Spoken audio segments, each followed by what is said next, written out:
నేడు కేంద్ర కేబినెట్ భేటీ కానుంది. సాయంత్రం 5 గంటలకు ప్రధానమంత్రి మోదీ అధ్యక్షతన సమావేశం జరగనుంది.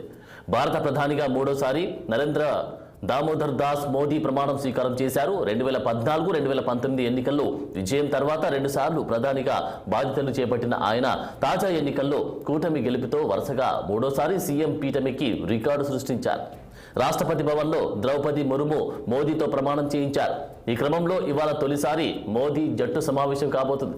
ఈరోజు సాయంత్రం 5 గంటలకు కేంద్ర కేబినెట్ తొలి భేటీ జరగనుంది. ప్రమాణ స్వీకారం తర్వాత తొలిసారిగా మంత్రివర్గం భేటీ అవుతోంది. ఇక ఇదే అంశానికి సంబంధించి తాజా అప్డేట్స్ మా ప్రతినిధి అశోక్ అందిస్తారు. అశోక్, ఆనంద్, నిన్న ప్రభుత్వం ఏర్పాటు చేసిన తర్వాత ప్రధానమంత్రి నరేంద్ర మోడీ మూడోసారి నిన్న ప్రమాణ స్వీకారం చేశారు. ఆయనతో పాటు 72 మంది కేంద్ర మంత్రులు, సహాయ మంత్రులు ప్రమాణ స్వీకారం చేశారు. సో మూడోసారి బీజేపీ అధికారంలోకి వచ్చిన తర్వాత మొదటిసారిగా ఈ రోజు తొలి కేబినెట్ సమావేశం సాయంత్రం 5 గంటలకు నిర్వహించింది. సో ప్రమాణం స్వీకారం చేసిన తర్వాత తొలి మంత్రివర్గం భేటీ అనుకోవచ్చు.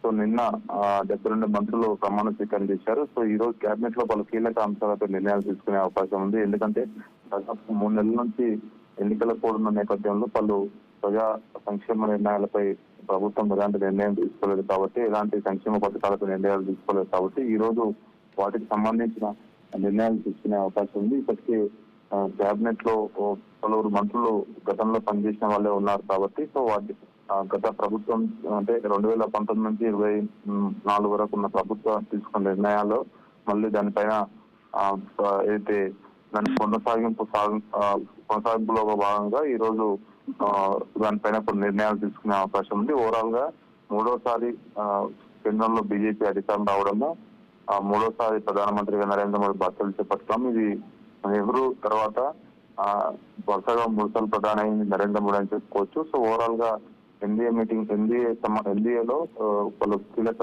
పార్టీలు కూడా భాగస్వామయ్యాయి. ఇందులో TDP party, JDU, Janasena party ఉన్నాయి. సో టీడీపీకి ఇప్పటికే 2 కేంద్ర బస్సులు ఖరారు చేసింది, జేడీయూకి 1. సో ఇక ఎన్డీఏ పక్షాలను కూడా కలుపుకొని వెళ్ళింది. ఇంకా 15 సంబంధించిన కేంద్ర కేబినెట్లు ఖాళీ ఉన్నాయి కాబట్టి వాటికి సంబంధించి కూడా త్వరగతిన పూర్తి చేసే అవకాశం ఉంది. ఈ రోజు జరిగే కేబినెట్ భేటీలో మాత్రం పలు కీలక నిర్ణయాలు తీసుకునే అవకాశం ఉంది. ఓకే అశోక్, మరి ఈ యొక్క కేబినెట్ భేటీలో అంటే ఏ విషయాలు స్పష్టంగా డిస్కస్ చేసే అవకాశం కనిపిస్తూ ఉంది? ఈ యొక్క కేబినెట్ భేటీలో అంటే అందరు మంత్రులు పాల్గొనే అవకాశం కనిపిస్తూ ఉందా? కీలక నిర్ణయాలు తీసుకునే అవకాశం ఉంది.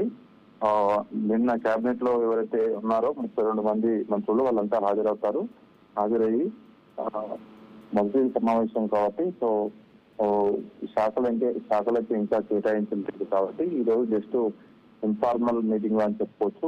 దానికి ఈ శాఖలు కేటాయిస్తే ఆ శాఖల వారీగా వాళ్ళ శాఖల రివ్యూస్ నరేంద్ర మోడీ తీసుకుంటారు. కానీ శాఖలు ఇంకా కేటాయించలేదు కాబట్టి జస్ట్ ఇది నార్మల్ మీటింగ్ అని చెప్పుకోవచ్చు. గత ప్రభుత్వం తీసుకున్న నిర్ణయాలు, గతంలో నరేంద్ర మోడీ ప్రభుత్వం ఉంది కాబట్టి ఆ ప్రభుత్వంలో తీసుకున్న నిర్ణయాలపై ఈ రోజు పునఃసమీక్షించి మళ్ళీ వాటిపైన ఒక నిర్ణయం తీసుకునే అవకాశం ఉంది.